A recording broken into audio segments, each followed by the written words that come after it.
All right, let's head over to the Zoom cloud in the sky where we've got Mr. Warren Martin on the line with us here. On the line with us, Warren. I've been catching myself with some of my outdated vernacular and terminology, and that's one of them right there. On the line with us here. It's back when DVRs would come out and someone would say, "We got to tape it," and I'd go into the morning shows room and I'd say, "Guys, listen, I know you're the number one rated morning show in the region, but saying tape it makes you sound really old, really old. So let's change some of that." So, Warren, how you doing today? I'm feeling old today.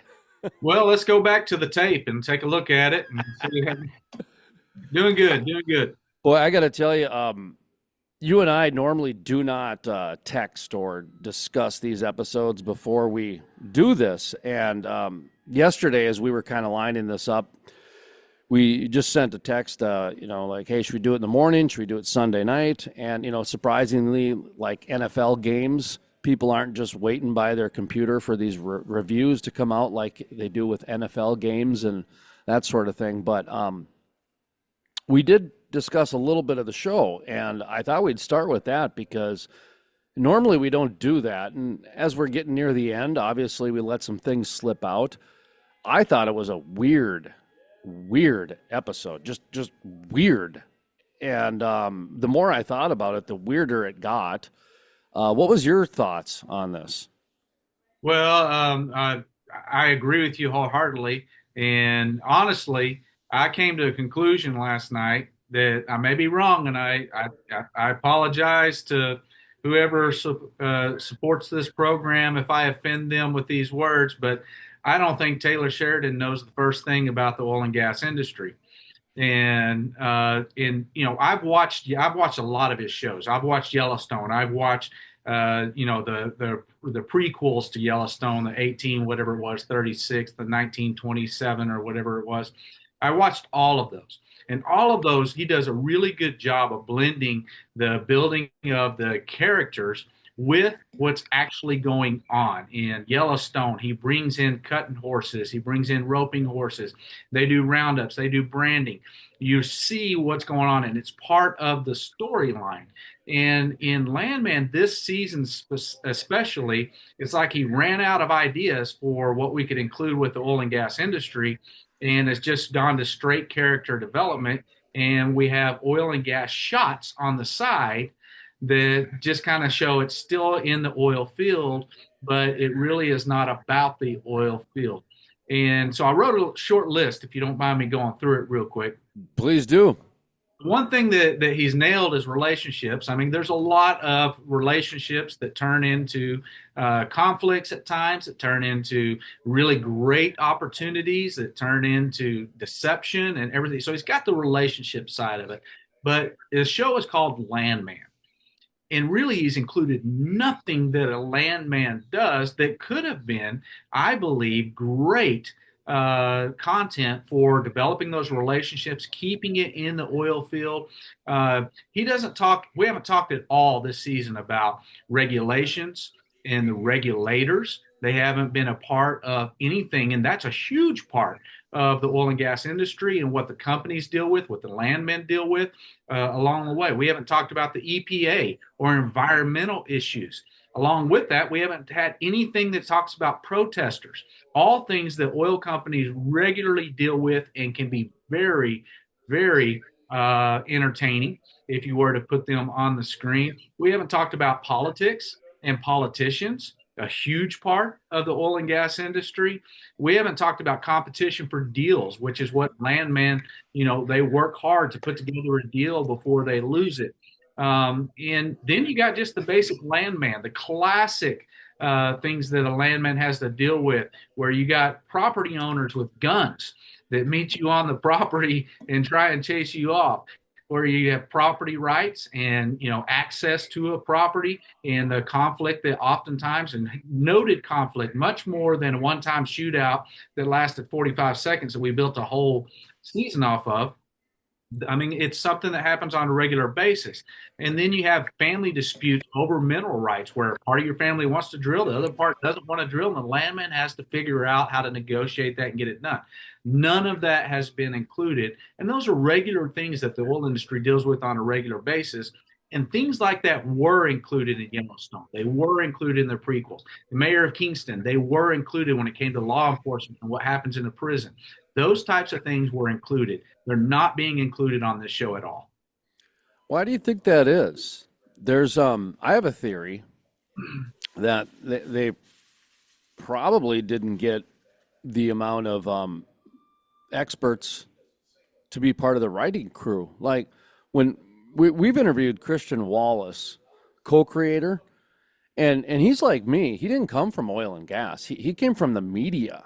And just because you cover oil and gas doesn't mean you're an expert. That's why I very quickly remove myself as any kind of expert in the oil and gas industry and say, no, I actually came from media.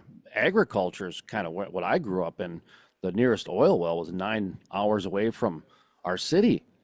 And yeah, I've covered it now for 15 years, so I do have a somewhat of a knowledge on it, and probably know more than the average person. But by no means did I even recognize that they did the wrench backwards in the first episode. That someone had to point that out to me, and then I noticed it. For example, an expert picks that stuff up right away. It's kind of like when I see a poster. I know exactly who the demographic is in the poster.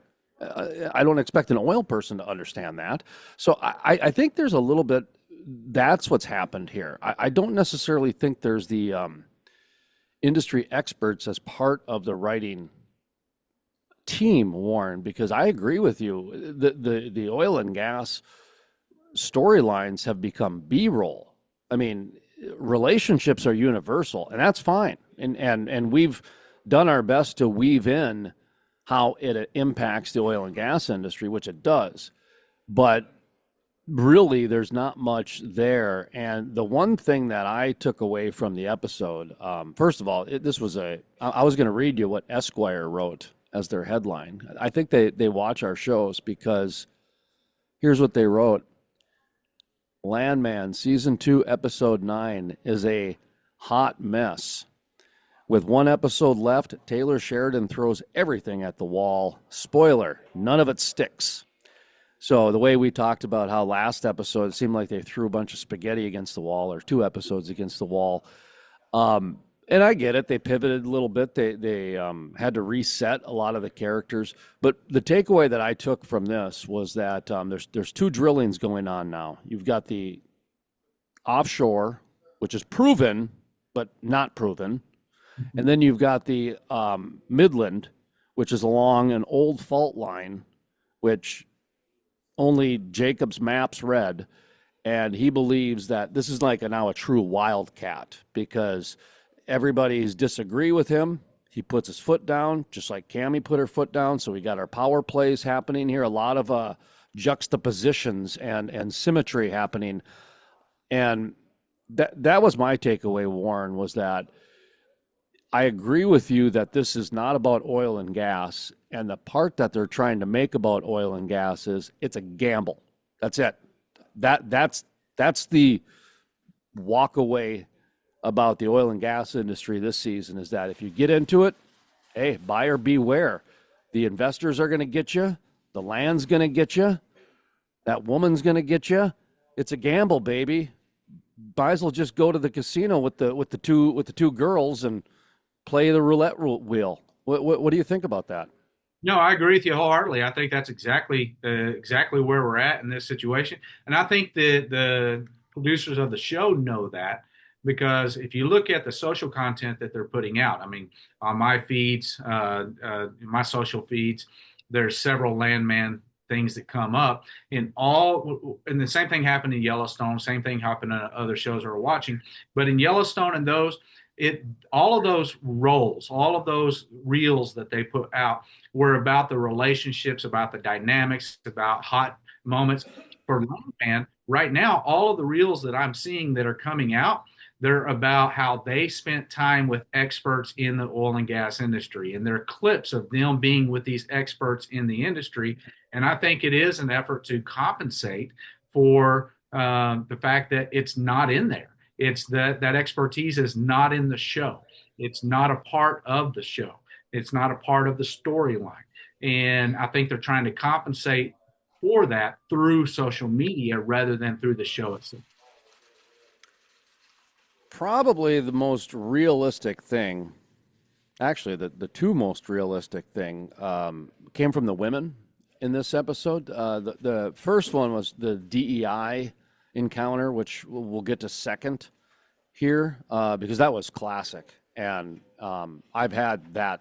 I've had that moment. I've been in that moment multiple times. Keep in mind, I was an editor for 20 years, and so when the dimmest and dumbest girl on the show ends up being the most prophetic, that's some good writing there. That's some good writing there, and they did a fantastic job, I thought, with that playing the trigger of the DEI. And like I said, we'll get to that in a moment. But Demi Moore. So, I mean, bury the lead, if you will. Tommy, Billy Bob's character, gets fired. And the way he gets fired is interesting to me because I've seen this a million times in the media. We call it the itch.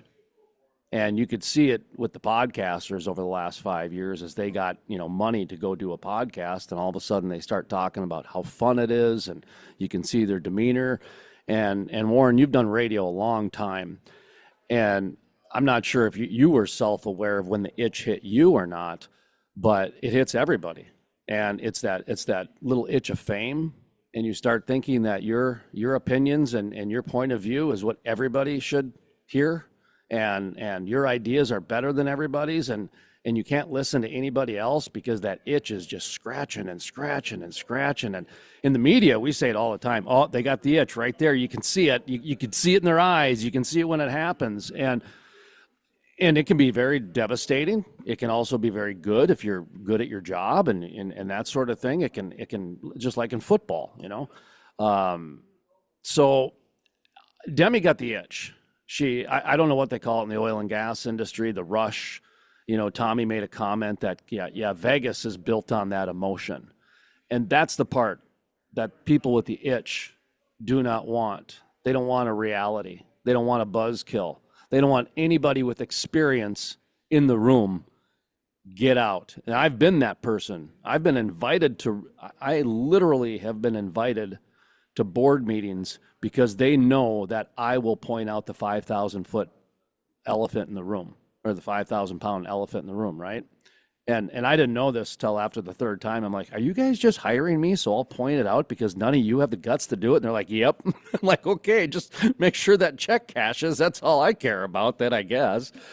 And that's part of it is, there's some self-awareness involved. At the same time, you have to control that rush of emotion and everything. So that was, I thought, the most important storyline was Demi Moore got the itch, where she now is the expert because she has the money, she's got the power, she's got the control. She's not going to listen to anybody else, and anybody else who disagrees with her point of view, like George Bush said, you're either with us or you're against us. And that is still in the oil and gas industry. That's why I thought this was such an important storyline. Your thoughts, Warren? Yeah, just to answer your question, I can tell you exactly when I got the itch.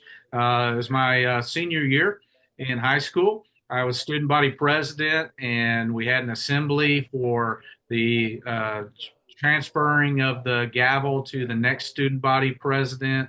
And I didn't know I was supposed to give a speech, and so I had to give a speech.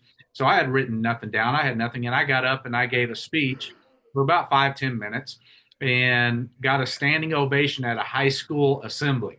And that's when I got the itch. And I've often said that, you cannot do what I do. You cannot stand up in front of people and talk to, I speak to over 100,000 people face to face every single year. I do radio, TV. I tell people all the time, you cannot do that unless you're a little bit arrogant. You have to have a little bit of arrogance that says, I have something to say that people want to hear, and so I'm willing to say it with confidence. And the only problem is when you don't recognize that you have that arrogance. That's when it becomes a problem.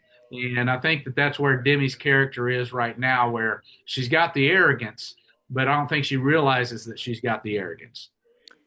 Yeah, your confidence becomes arrogant very quickly. There's a fine line between the two, and that's for sure. And that's an important part of this because now, Tommy's fired, and on the flip side, his son puts his foot down and says, "Do you guys work for me or not?" When the crew questions him, the crew goes through the old protocols that he's used to. Going to check with the attorney. Going to check with the president of the company. I'll get back to you. And the young greenhorn, green worm, he comes out and says, "Hey, I'm the boss. Do you guys want to work or do you not want to work?" And that's the juxtaposition of those two power struggles. You got the entitled inheritance woman who's got the itch and upholding her legacy, if you will. And then you've got the young greenhorn who's arrogant, blinded by his own, I don't even know, arrogance, I guess. So, I mean, in some worlds, they both might hit. In some worlds, neither one will hit. But Warren, essentially, that's what you've got now. You got two wildcats, one in the ocean, you got one in the land. You got two people that are using their arrogance in order to move it forward, and that is actually a big storyline in the oil and gas industry because that's millions and millions and billions of dollars involved. That's livelihoods, that's safety. So that part's interesting. What do you make of that? The land Yeah. one. The go ahead. Yeah. Yeah, so I again, everything you just talked about there is exactly what I was saying a while ago about Taylor Sheridan not understanding the industry because he built in the relationship storylines, and I think you nailed it right on, hit the nail right on the head with your understanding of that. But it's disconnected from the oil and gas industry. Even when it came to Cooper and his crew in the field, that would never happen in the oil and gas industry. That's just something that wouldn't happen. Now, what Cooper is trying to do, where he's following a fault line, that does happen. In fact, right now, I know of a company here in town that is, or not in town, but here in the state, that is following an ancient riverbed. The geologist he kind of found an ancient riverbed that's way down underneath the ground, about 6,000 feet underneath the ground. They drilled a first exploratory well. They hit. So they started following this ancient riverbed up as where the channel where it flowed, because that channel's where organic deposits, when an ocean was here, could have gathered. It was in that channel. So they're following that channel. That stuff does happen. What doesn't happen is you don't have a guy that goes out with his crew and points at the ground and says, "We're going to drill here." Okay, we'll start. And they have their little argument, and then the crew says, "Okay, let's start clearing the ground." That doesn't happen. There's a very long permitting process that has to take place where you have to have an environmental study done on it, where you have to go through all of that. If there's waterways around, they'll give you a staked location where you're going to drill. Then they'll have an alternative location in case that one doesn't get approved because of the waterways that are there. And all of that decision, that whole conversation, that would have happened in the office. That would have happened with the whatever agency was in this case in Texas, the Texas Railroad Commission, that's in charge of approving a permit. And once that permit's approved, the crew has no say on where they're going to drill the well or what they're going to do. They show up, there's a stake at the site. In fact, the drilling crew wouldn't even show up at the site until the pumping unit had been removed and the pad had been created and all the equipment had showed up. Then the crew shows up to start doing the drilling. And so that's where there's a disconnect between what actually happens in the industry and him trying to just get the relationships on the screen. Ansley, the daughter, and Angela, they go to college and have quite an experience. This was an interesting storyline that they wrote in, and in all the ways of doing it, it was. I'm glad they went the college route than rather the company route. Same, same message at the end. They wanted to have a clash with the DEI and ESG part of it, and they did it more of in just conversational way, which I've found to be probably the most accurate. And like I've said, I've been in both those conversations, Warren, where I've walked into a room, and the second I walked in the room, I was in the wrong. I had no idea. I hadn't even heard of pronouns at this time. I mean, I literally got off social media in 2016. I only do social media for my company. I don't do any personal social media. I'm not even on X. Okay. I'm a journalist and I'm not even on X. And so, and I've got reasons for it, and it has to do with my family and my child and a few other things along those lines. But so when a lot of this DEI stuff came, I actually would go to conferences and be part of workshops where we would have to learn the new Associated Press language. We would have to learn new language that's accepted by lawyers in media law. Okay. And so when I've got somebody who's half my age telling me how I have to run my English language, that was a bit, taken back by that. And then to find out there's nobody in the world of enforcement that will even listen to me, that was Warren, that's a real thing. And so you go, I mean, so like I said, I've tried to talk to administrators who have prepped themselves and told me they're pre-triggered by me just walking in and saying, "Hey, what's going on here?" Like the fact that I'm confused. So I never thought I'd relate to Ansley this season, but I did.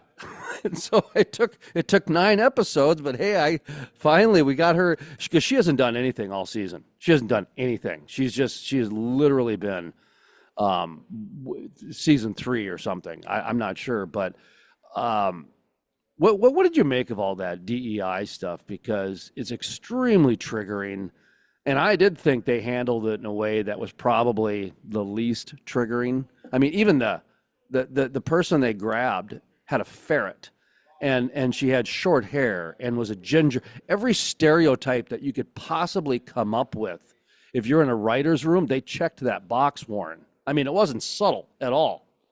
The ferret blew me out of the water. That blew me. An emotional support ferret. That was mwah, magnificent. Okay, go ahead. Well, you say you hadn't been on social media since 2016, but that scene was actually just social media acted out on screen, because that's what it reminded me of. It reminded me of a social media conversation where someone makes a statement on social media and then someone fires back. They're not trying to give an intelligent answer to the question that's being asked or have a conversation. It's more of just a biting conversation just to tick each other off, as a lot of social media actually spirals into, where you're saying things that just fire back and forth just to tick each other off and have Bait, a fight. Yeah, baiting each other. Yeah. baiting each other. Mm-hmm. And to me, that's what that episode really came across.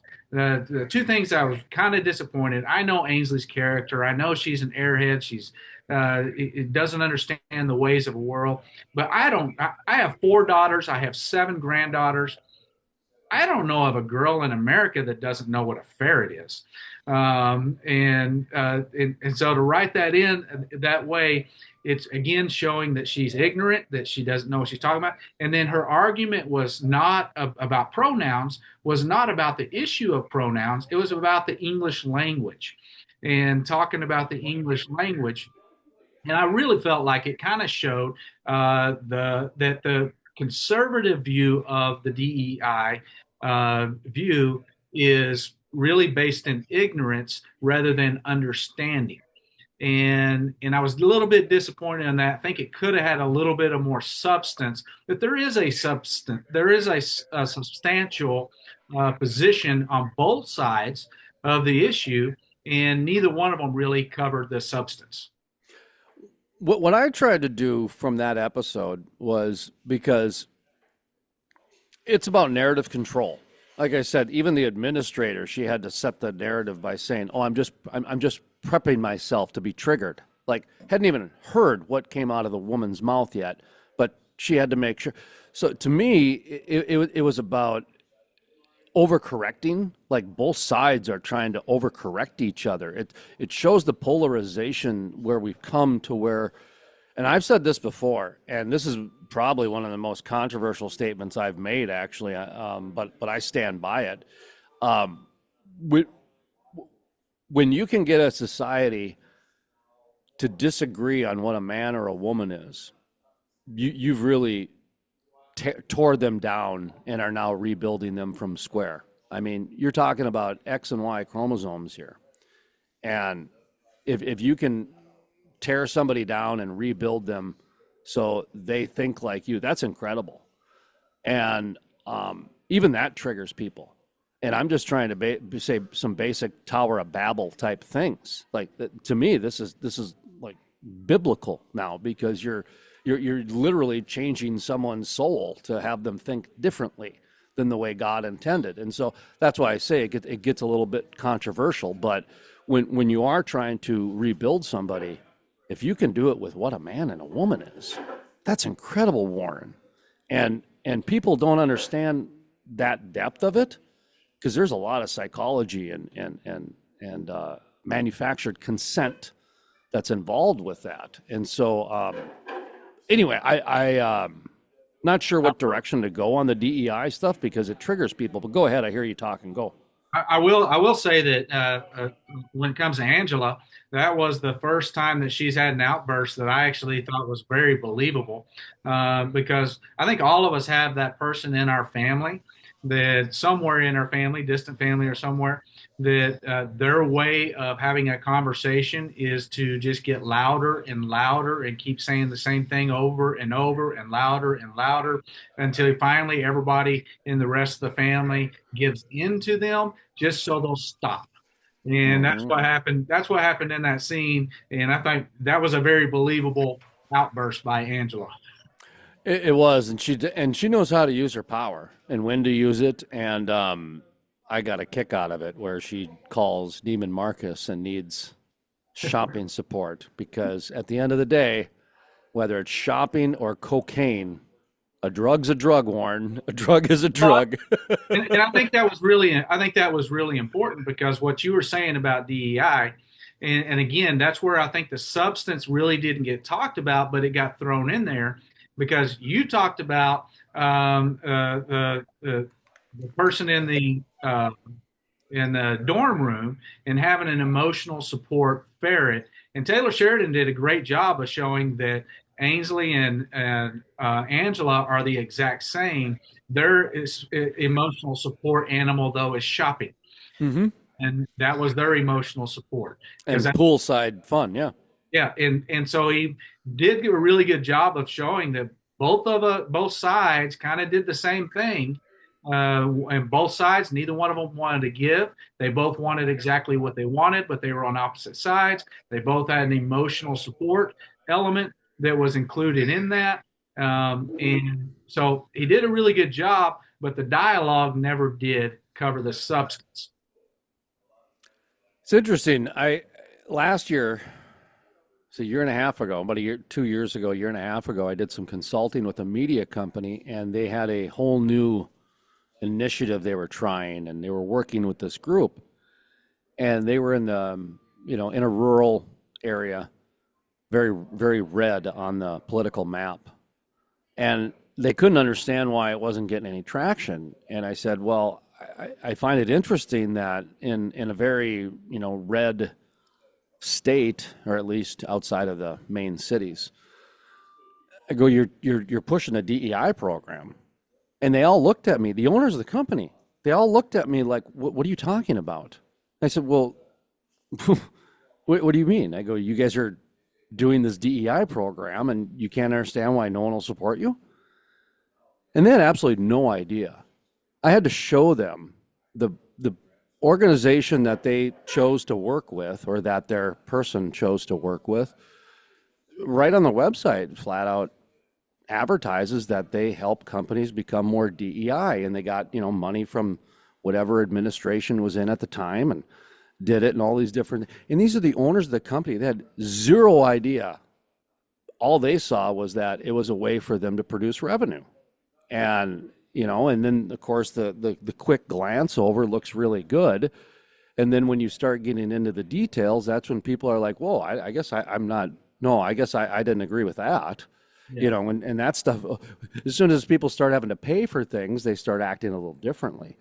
And so it was interesting. And I thought it was funny that the girl came from Minnesota and she brought a ferret.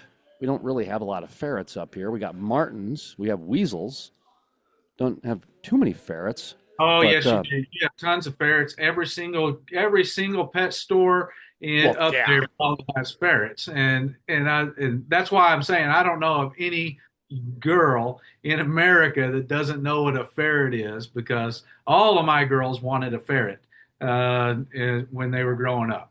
I'm with you on that. That was surprising to me too, because yeah. Anyway, so the DEI was brought in, and it was brought in through the women, and it was brought in through college and a few other things. But that is something that is very, very relevant in the oil and gas industry and the whole regulatory side of things. Excuse me, there, coffee burp coming in. All right, so we got Demi's got the itch. Tommy was fired. What'd you make of that, by the way? Well, I think that I thought it was well written. I thought it was well done. I think it sets us up. I'm not sure that he's really fired. To be honest with you, we'll see what happens. If he is fired, I can see him trying to split off with Cooper and take that part of the business and run with it.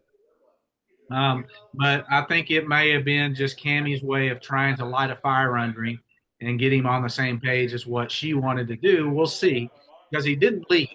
He was, I mean, who flies someone from Texas, all from Midland, Texas, all the way to Louisiana, and fires them at an event when you know you have to ride the plane all the way back to Texas with them? Uh, Yeah, and so, I think maybe there's a little more to that, as far as maybe just lighting a fire under him. Because yeah, in the past few episodes, he's alluded to he's going to enjoy life to the full. He's going to appreciate life more. He's kind of giving out these waves that he's just coasting. And so maybe this is her way of lighting a fire under him. fall and get in line type of a thing. Yeah. Yeah, and Andy Garcia, he's going to enjoy the deconstruction of the company as he makes millions and billions along the whole way.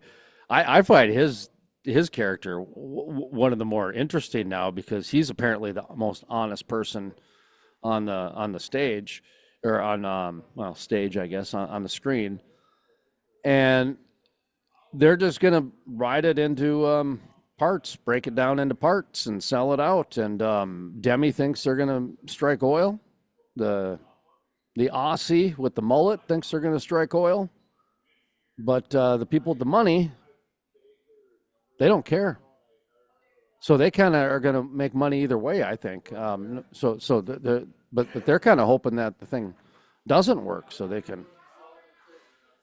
Anyway, weird episode.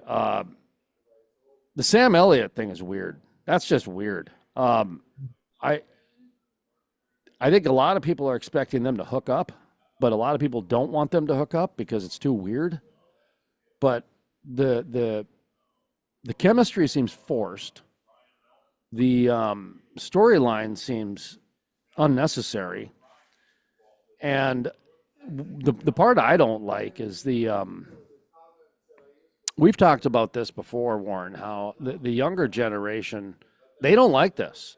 They don't like old men getting kicks off of young women through you know flirtation and get my kicks on that type of thing.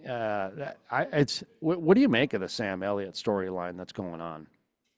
Well, I think I said the last episode that I was extremely uncomfortable with it. Again, I'm a father of four daughters and seven granddaughters, and to me it is the weirdest, creepiest aspect to the show. I thought that Angela and Ainsley at the nursing home was the most uncomfortable part of the show, but that's been replaced now, where this is extremely uncomfortable because it does raise a lot of issues that aren't really being dealt with into dialogue as far as what kind of relationship is this? Is this just a dirty old man enjoying his time with this beautiful girl that's playing basically a prostitute?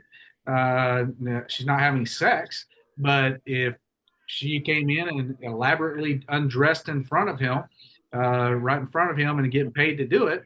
So, I think it's extremely uncomfortable, and I have absolutely no idea what it has to do with the storyline at all. I thought So I knew where Sam Elliott was going, but it's diverged from that to where it's become its own storyline that I have no idea why it's even a part of the show. oh, I think he might die by having sex with her. I mean, he might have a heart attack during she takes her clothes off or something.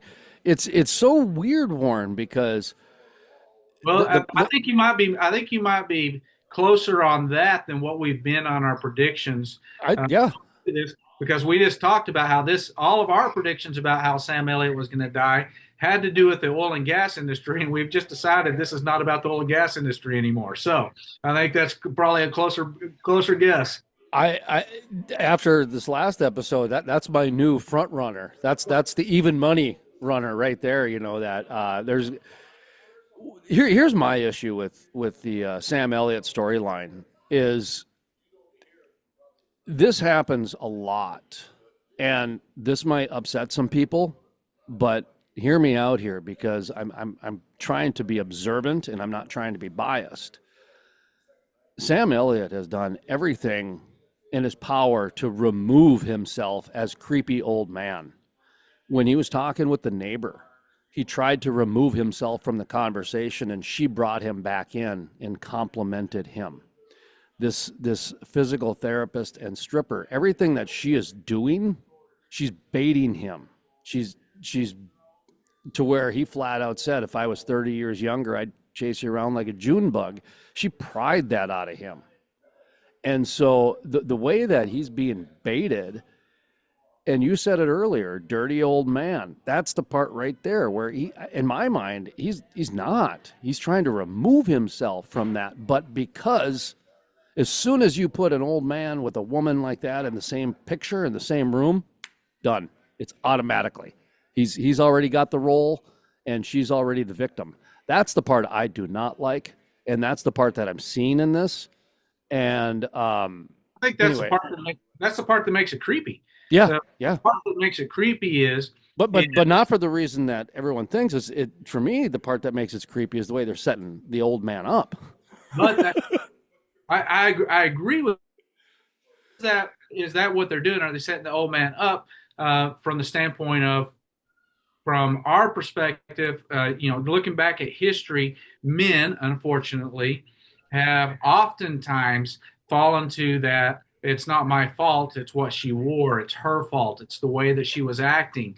And I think that's what makes it creepy, is that part of this is he's not leaving. He's agreeing to it. He's wanting to be there. He's looking forward to her being there. And he doesn't shut it down. He goes along with it. But at the same time, it's not his fault. It's her fault because she keeps baiting him. She keeps luring him in. And I think that's what makes it creepy. And the fact that she's being paid for it, because it's Tommy's fault at the end of the day, because he's the one handing out the shekels, you know what I mean, handing out the dollar bills there and making it work. But it's yeah, that you know what I felt like? Did you ever see that show To Catch a Predator? No. So it was this show that was on like late night, and Chris Roberts, I forget his name. He would they would entrap men that would come and want to hook up with like 16-year-olds. But here's the thing: throughout the whole process, they were all of age. But the person who was going into the entrapment, they thought they were going to meet up a 16-year-old when actually the person was 20. And I always thought, they could probably fight that in court and say, well, and so it was just this weirdness that always bothered me about the show. And nothing against what they were doing, because, honestly, less sex predators out there, the better. And if you gotta manipulate a little bit to get them, well, that's fine, because that's what they do on a regular basis. So you got to pick the arena, right? So it kind of reminded me of that a little bit, to where there's some lying going on in order to get to the end, and so there's a little bit of that. There's a little bit of the creepiness out there, and then part of it, honestly, is that they've really done a number on Sam Elliott to make him still look old and frail. And that part bothers me, because I still remember the old Sam Elliott, and the manly, masculine, who's never, a muscle guy, but just had that look like, okay, that's a cowboy right there. That's an old school cowboy right there. But anyway, so we'll see where they go on the Sam Elliott thing. I still think he's going to pass in the next issue, or in the next episode. I still think that's going to be the one of the season finales, is the passing of Sam Elliott's character. You still got that prediction too? I have no idea, because I thought we were working on a storyline, and now I think we're working on a story web with lines going in every direction possible. So I have absolutely no idea, but yes, I think he's probably going to pass. I can't imagine him coming back for a second season in this role. I just think it'd be so weird if your prediction was right and he passed because of Tommy, but because Tommy hired the stripper that took clothes off in front of him, and he got a heart attack from that. Not from the argument of Tommy and him, but from. Okay, all right. And one last thing here. I got two last things, I guess. Lawyer and Love. I'm not impressed with that whole storyline, and that's a little bit too. 90210 and Melrose Place for me, if that makes sense. The storyline between the lawyer and the Australian, that's a little bit too bubblegum junior high relationship for me, Warren. Well, again, I'll go back to what I started out this entire review talking about, and how it's gotten away from the oil and gas industry. She was the bulwark of young ideological thought against the fossil fuel industry. And I don't know anyone who converts as quickly as she converts, and goes from not only being in the oil industry and wanting to stay in the oil industry, but also going from an independent, hard nosed lawyer to a flubbering teenage girl. And love does crazy things, but it's been a pretty radical transformation of her character that I don't think did the show any favors. She would end up in politics with this type of flip-flopping back and forth, honestly, because you're right. In the first episode, she was kind of the Greta Thunberg. She was kind of the protester. Billy Bob. First season. That's what I mean. That first season. Yeah, that's what I'm sorry. That's what I meant. First season. That's where those viral clips of Billy Bob came from. Was setting her straight. I talk a lot about the industry, because that's how they brought the industry in, and that's gone. So we should probably point out that Romeo and Juliet originally was not a love story. It was a love warning, that it was written to prevent teens from falling in love, because love can make you do ridiculous things. And that's what that storyline is now all about. Okay. Did you know that, Warren, that Romeo and Juliet was supposed to be like a warning story for teens falling in love? That I did not know that. Yeah, that you can get so wrapped up in the the chemicals can overtake your brain so much that you would commit suicide over love. But I think that it could be used in another way where you just make it a requirement. You have to read every word of Romeo and Juliet before you're allowed to fall in love. And that would pretty much end teenage love affairs altogether. I'm not sure DEI would allow those books in school. Okay, there we go. We're trying to wrap up. And the weirdness continues because the end of the show, we've got the Cooper and what was the name of his gal again? His fiance. Mariana? Yeah, Ariana. There's an assault scene in the alley. Um, Weird.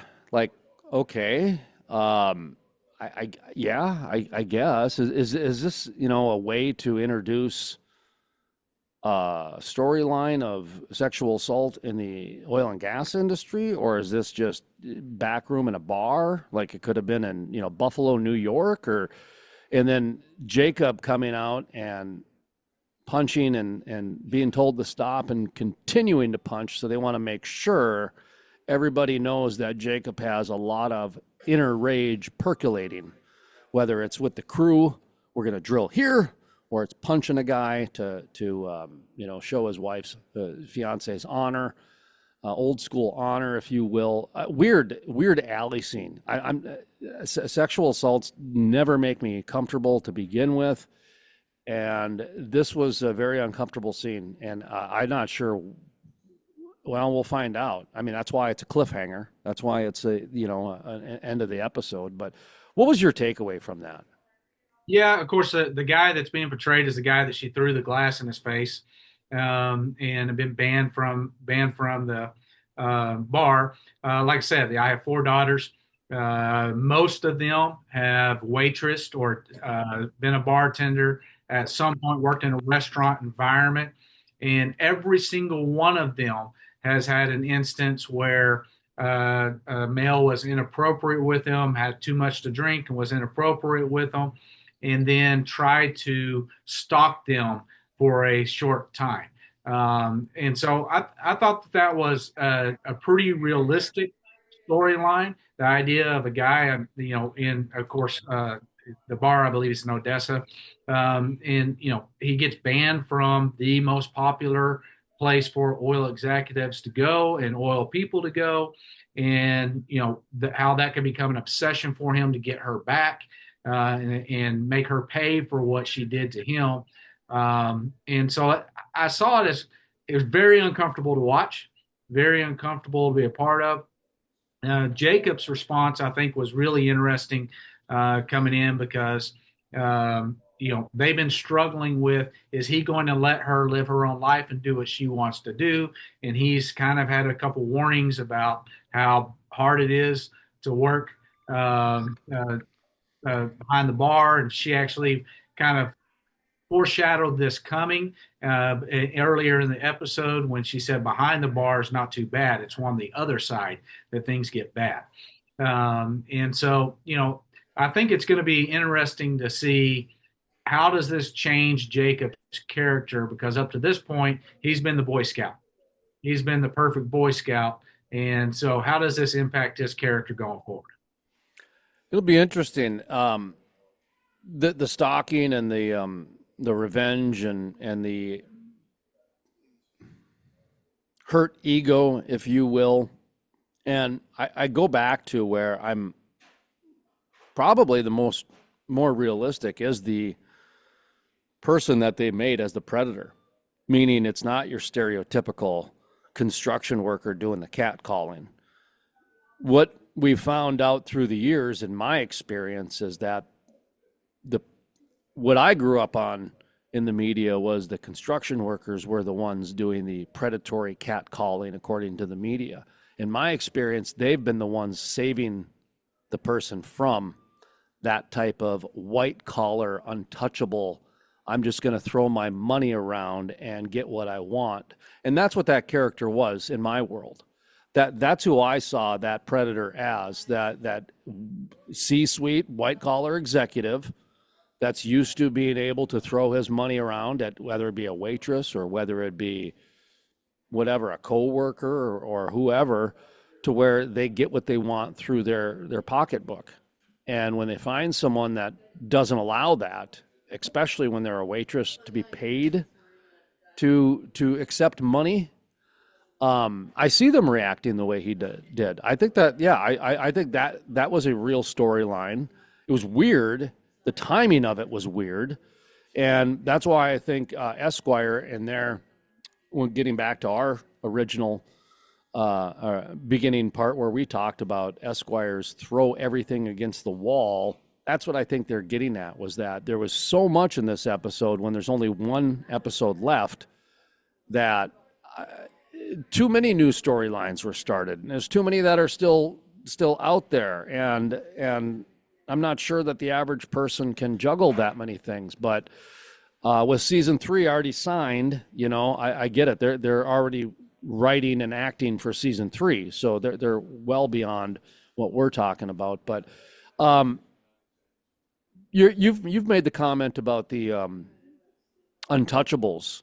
Every industry has it, where there's a certain ilk or vein that they, whether it's entitlement or whether it's rags to riches and whatever the case is, they feel that they're a little bit untouchable. And that was what I took away from the assault scene in the alley, was they wanted to advance Jacob's inner rage with his old school stand up for honor and my woman type thing, but also that the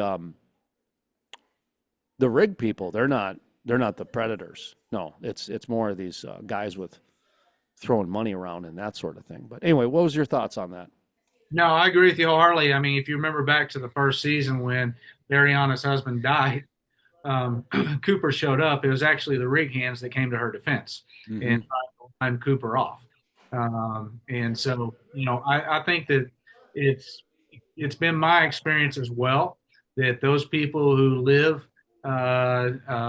in the real hardworking world tend to have extremely high family values, because that's the only thing that gets them through. And it's when you get to that point where you begin to feel privileged and untouchable.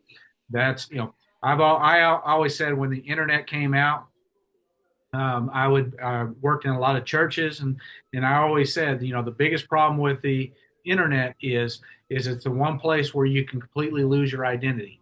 You can be anyone you want to be on the internet, and that's the only time that people will do things that they would never dream of doing themselves, is when they lose their identity.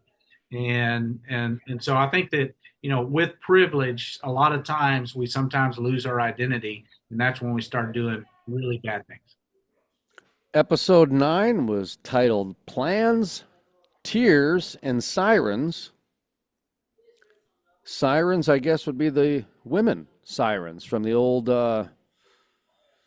Homer's Odyssey, I guess, huh? Because there wasn't any sirens in the, the fire trucks or ambulances, so I guess it's the women sirens. Tears? Maybe it's tears? Was there any tears in this episode? Just Ariana's. Okay, well, there was more tears than tears, actually. So, I'm sorry, my editor brain is kicking in here. There was a lot of tears when Ainsley went to college, and then Ainsley met a roommate. There was tears on both of those. Actually, you're right on that. That's where the tears come in. I was actually wondering if they were trying to be clever by having it be tears.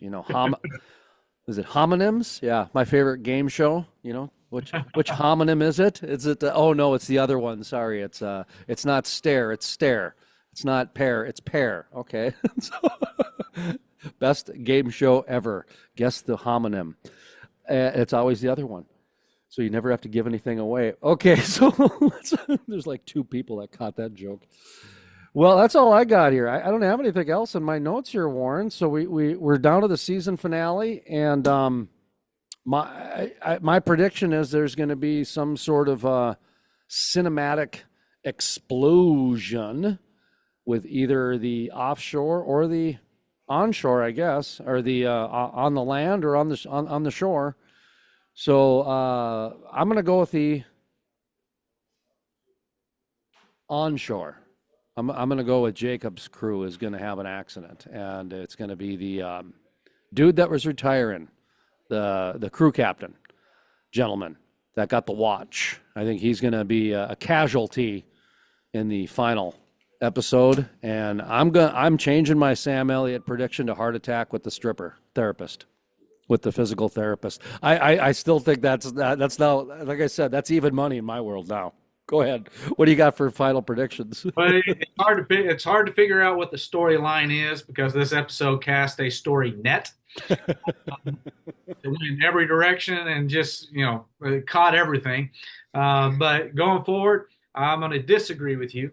I'm going to say the incident happens in the offshore because if it happens onshore with Cooper's Wells, Tommy for sure is out because Tommy brought him in and they'd be losing millions of dollars there. So Tommy for sure would be out. So I think it's going to happen out on the offshore, and that's going to force Cammy to bring Tommy back into her good graces to figure out how to resolve it and and that Sam Elliott is going to die, and it's still going to raise issue. Is Tommy going to go to the platform, or is Tommy going to go to Louisiana or the platform, or is Tommy going to stay with his dad?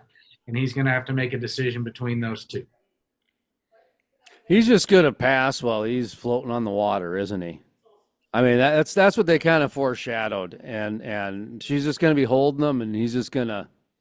That's going to be just like that, probably. I mean, the way that they've been. Warren, I would agreed with you about the offshore last episode, but after this one, I'm not even sure how they're writing anymore, and it's almost like some of the writing is just for twists. It's like in pro wrestling, sometimes you have a heel turn or you have a guy turn on his partner just cause. Hey, let's just let's just create some emotion. Let's start some momentum. Let's get it going. And that's what this episode was to me. I had like I text you. It was a weird episode. What did I say? It was gonna progressive storylines that are gonna upset progressives, conservative values that are gonna upset conservatives, and I stand by that prediction or Yeah. that recap. But I think this has been the capstone of the way it's been all season. Because I'll go back to episode 1, and I brought it up in our first few interviews. In episode 1, Tommy made a deal with another producer for $400 million worth of wells. And he made that deal in East Texas. He made that deal. Never, ever was that brought up again. And now we've spent the entire season on exactly $400 million, and that could completely ruin the company. Well, how does he make a $400 million deal at the beginning that doesn't ruin the company? Where did that deal go? Did anything ever happen? I mean, why throw that in there if there's not going to be anything else about a $400 million deal? And these And are different deals. yeah, they were different deals, different people. And so I think that because we brought it up, and I was like, at first I thought it was the same deal. I thought maybe that's the $400 million they were talking about. Well, I think everybody assumed that. Yeah. But no, they already had this well. They were already drilling. They already had the rig built for it before that ever happened. So it was a different. And I went back and watched it again. It's in a different place. That was offshore. This was an onshore, and buying a number of wells. And so, I think throughout this entire season, there's been several things that have been thrown out that were never brought up again and didn't go anywhere.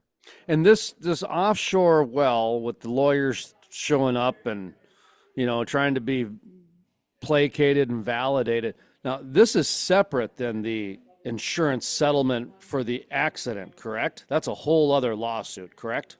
No, it's the same. It is the same. Okay. So Okay. they had the accident, and the insurance company gave them $400 million to re-drill the well.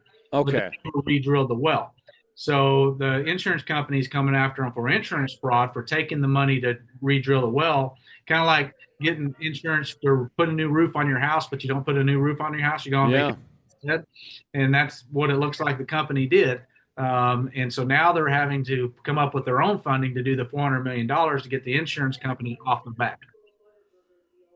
I'm not sure if Paramount Plus has Tin Men or not on streaming, but that's a good movie for anybody who wants to watch how some hucksters made it. Did you ever see that show Tin Men, where they would? No, no. So these two guys, I want to say, was it Jeff Bridges? It was a couple of Robin Williams, maybe it was a couple of, no, it's Cadillac Man, but it was from the 80s. And they would go and tell these homeowners that they were going to be featured in a magazine. And then they'd come from the backside and sell them tin aluminum siding so that their houses looked good for the magazine. And then, of course, the magazine was made up. They were just shysters. They were hucksters. They were con men. And it kind of reminded me of that, where you just go and hey, you create the demand, you create the market, and then you go and have somebody come in and on the back end and profit off of it. So, Well, I'll conclude with this. If you remember at the launch party that they had, yeah. I was trying to figure out what in the world they were setting up tents for that entire episode. And then come to be it's this launch party for this rig. The insurance agents were actually there. They were part of it to see it being launched, to satisfy that progress is being made on them drilling this well. So they were actually there. But I will say Nate nailed it. And Nate said, in 30 years of being in the oil industry, I have never been to a watch party for the start of a drilling operation. And Don't by do the way, it at the start. You do them when you succeed. And I think that says everything there is to say about what Landman is trying to do as regards to the oil industry. That they're trying to do a celebration on the launch, but they haven't drilled down to the true gold yet. The black. no, Gold. I would agree with you. There was the two takeaways actually that I had from the bigger picture was number one was that is something that is a problem in the oil and gas industry, is that they throw too many pat ourselves on the back parties, and that because you're celebrating a touchdown before you've scored, and that yes, that is an issue, and I'm glad you brought that up because that was a huge thing. And then the other one was when it was just a second, but Tommy was on the phone with someone saying, no, we need it on the front end because it'll save me 10 times. And he's right on that the reason you don't rush this stuff is because if you forget one thing, it's going to cost you 10 times as much to bring it out there. There's so much that is included along, and the same things with the media. I mean, listen, I used to lay magazines out where you'd have 300 advertisers plus 50 different stories, and you couldn't put two window companies on the same pages. So you had all these different rules and regulations, and you had to order the paper ahead of time. So you had to know how many pages there were to keep your costs down. Go ahead. You could put them on the same page, but then you'd lose both of them as advertisers. Yeah, and exactly, and might even get a nasty letter from an attorney. Yeah, That hey, this was no. But even the ordering of the paper, projecting how many pages you're going to be so that you can order the paper ahead of time, because you want to control your costs, because this raw materials can go up quick.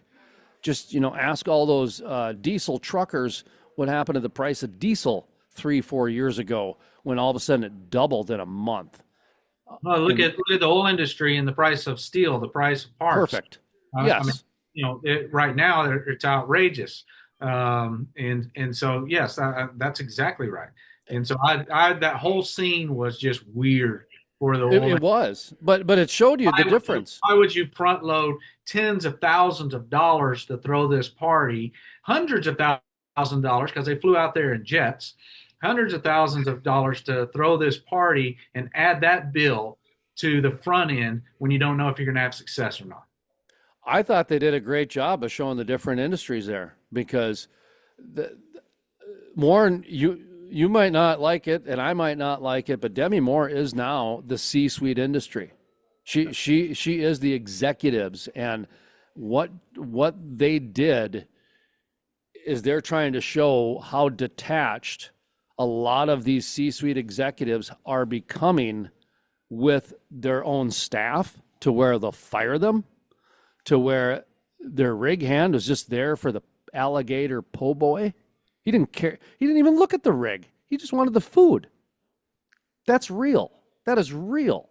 Being that detached from your own employees, that this is the first time I'm processing this, Warren, but that was actually the storyline there. Now that I'm thinking about it more and more, because they did start it in the beginning, I thought the same thing. I'm like, well, this is like a wedding here. Who's getting married? And then it turns out that it's this rig launch party to where the attorney, in 30 years, I've never been to one at the start. You've got this little tugboat. I mean, just made it look like the most ridiculous thing, the most primitive industry alive. And it's the most complex, sophisticated industry on the planet outside of maybe quantum physics and AI computers. But then again, actually, that's pretty simplistic too, now that I'm thinking about it, because it's just metals and energy. That was my takeaway, Warren, was that they are really building the case that the industry is disconnected with each other. And I do think that is a real storyline. And I'm not sure how, like a Mike Summers would handle that. I'm not sure how a Warren Martin would handle that.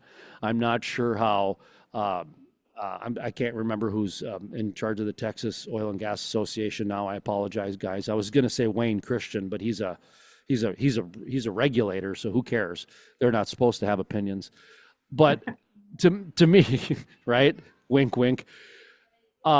To me, that's a storyline. I think he's introducing that is probably pretty real.